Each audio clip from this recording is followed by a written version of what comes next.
Crimes committed by public officers. Article 203 to 245. Article 203. Who are public officers? Any person who by direct provision of the law, popular election or appointment by competent authority shall take part in the performance of public functions in the government of the Philippines Island, or shall perform in said government or in any of its branches public duties as a employee, agent, or subordinate official or any rank or class shall be deemed to be a public officer. Feasance. Fee. The meaning of fee is to perform.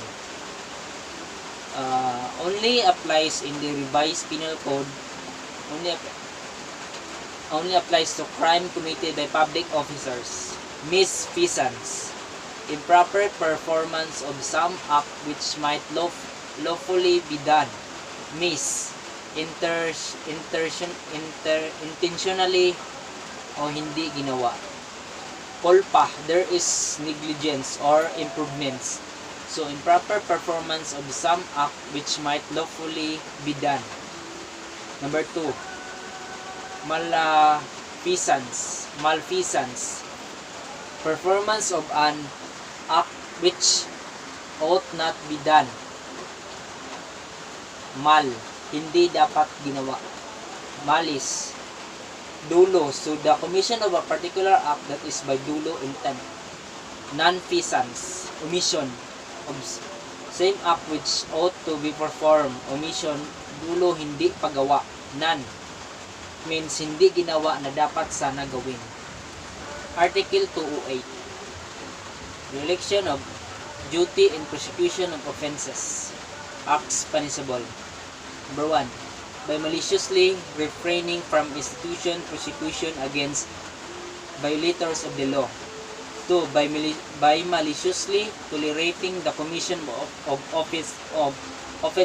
Tolerating means allowing or hinayaan na gawin ang isang krimen. Elements. Number 1. Offender. Public officer or officer of law who has duty to cause prosecution of or to prosecute offenses. Number 2.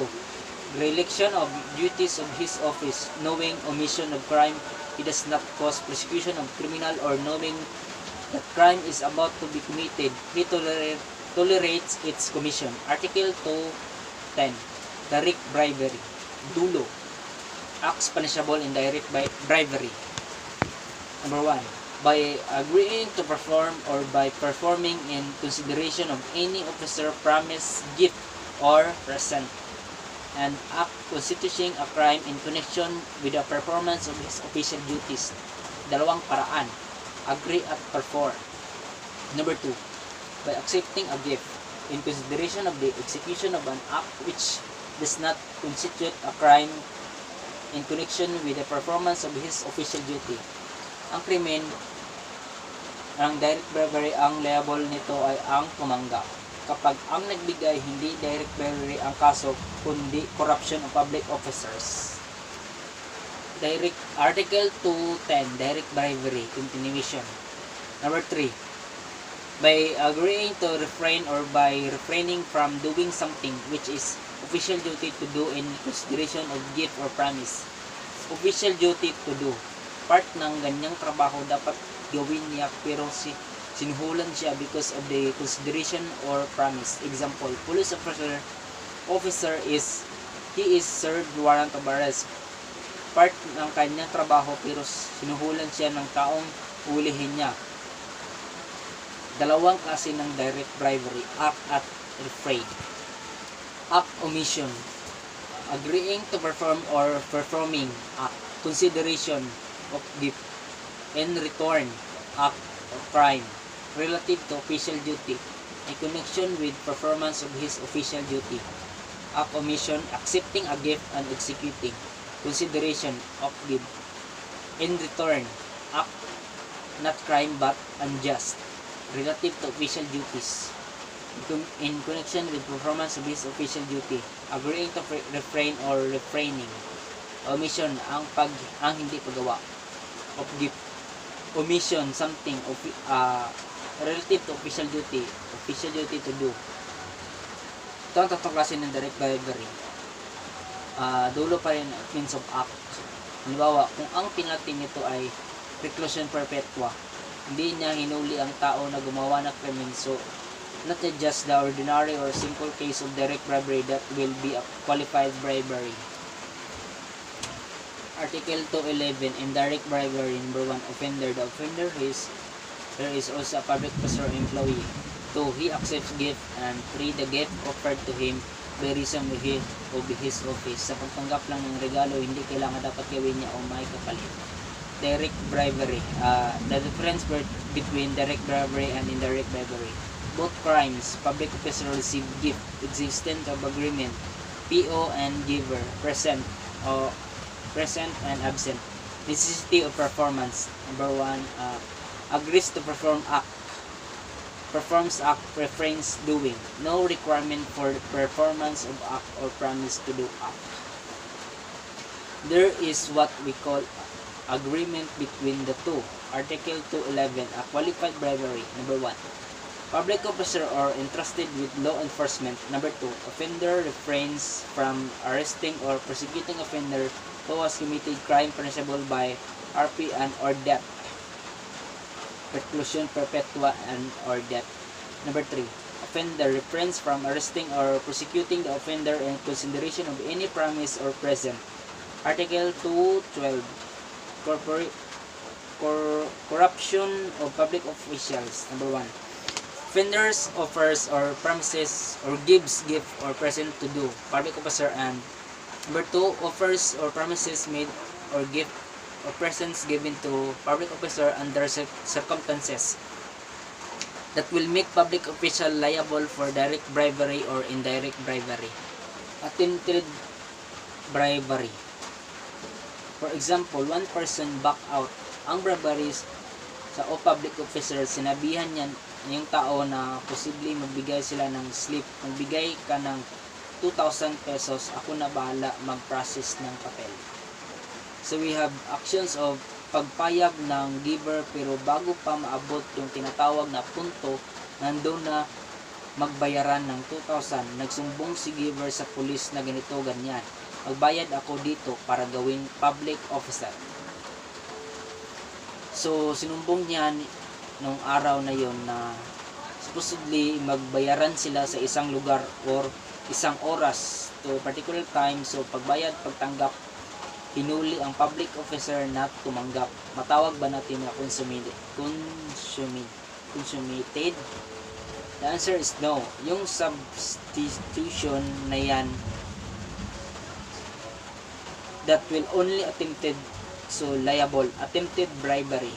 Pero dito sa nagbigay, nag-back out siya talaga kasi sinumbong niya sa pulis. So yung nagbigay, supposedly nag-back out na siya sa paggawa ng krimen. Hindi na liable siya sa krimen because ang ginawa niya, there is what we call as spontaneous desistance. Kung na-remember niyo pa, Article 6, the revised penal code. Article 217, malversation of public funds or property, presumption of malversation. Actually, ang malversation of funds ay ang pagnakaw ng pera ng publiko, pera ng tao. Embezzlement, also called malversation, acts punishable in malversation. Number 1, by appropriating public funds or property. Number 2, by taking or misappropriating the same. Number 3, by consenting or through abandonment or negligence permitting any other person to take such public funds or property. And 4, by being otherwise guilty of misappropriation or malversation of such funds or property. Elements common to all acts or malversation. Number 1, the offender is public officer or employee. Number 2, under his custody or control funds or property by reason of the duties of his office. Number 3, funds or property, public funds or property for which he was accountable. Number 4, constitutive circumstance appropriating, taking, misappropriating, or consenting or abandonment of negligence permitting another person to take them. Article 220. Illegal use of public funds or property. Number 1. The offender is public officer or employee. Technical malversation. Number 2. Public fund or property under his administration. Number 3. Public fund or property appropriated by law or ordinance. Number 4. Constitutive circumstance applying to public use other than that for which such fund or properly has been appropriated by law or ordinance. Article 223. Conniving with or consenting to evasion. Caption ng krimen ay infidelity in the custody of prisoners. Ang pinakakaso na i-file laban sa public officer ay infidelity in the custody of prisoners. Number 1. Offender, public officer. Number 2. Under his custody or charge, a detention prisoner naghihintay sa kaso, or B. Prisoner by final judgment. Number 3. Prisoner escape from his custody. Public officer. Number 4. Public officer inconvenience with prisoner in letters escape. Inconvenience, merong sabwatan, conspiracy.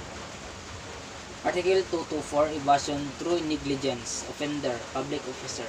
Number 2. Under his charge to conveyance or custody of prisoner, detention prisoner, or B. Prisoner by final judgment. Number 3. Prisoner escapes through his negligence. Liability of escaping prisoner. Number 1. Convict by reason of final judgment. Article 157.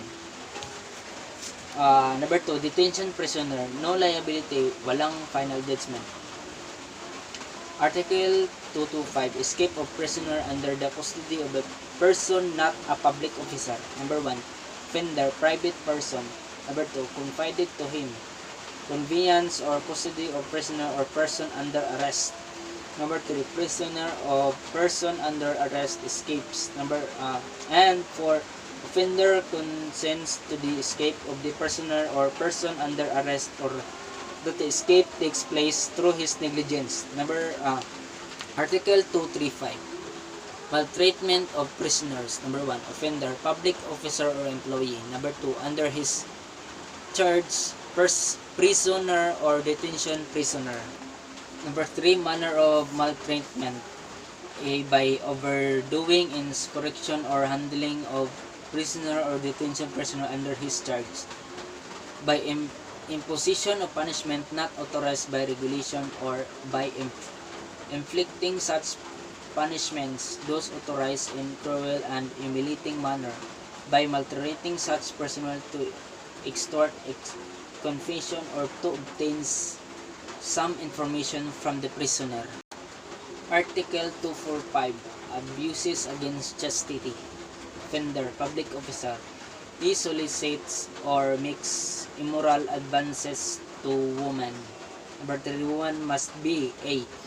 Interested in matters pending before offender for decision or with respect to which he is required to submit report to or consult with superior officer, or B.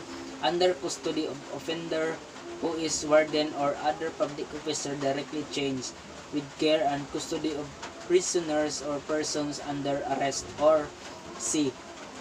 Wife, daughter, sister, or relative within same degree by affinity of person in custody of offender. Other crimes committed by public officers. Article 204. Knowingly rendering judgment. Article 205. Judgment rendered through negligence. Article 206. Unjust interlocutory order. Article 207. Malicious delay in the administration of justice. Article 209. Betrayal of trust by an attorney or solicitor. Article 213. Frauds against the public treasury and similar offenses. Article 214. Other frauds. Article 215. Prohibited transactions. Article 216. position of prohibited interest by public officer. Article 218. Failure of accountable officer to render accounts. Article 219. Failure responsible public officer to render accounts before leaving the country. Article 221. Failure to make delivery of public funds or property. Article 222. Officers included in the preceding provisions. Article 223. Conniving with or consenting to evasion. Article 226. Removal, concealment, or destruction of documents. Article 227. Officers breaking seal. Article 228. Opening of closed documents. Article 229. Revelation of secrets by an officer. Article 230.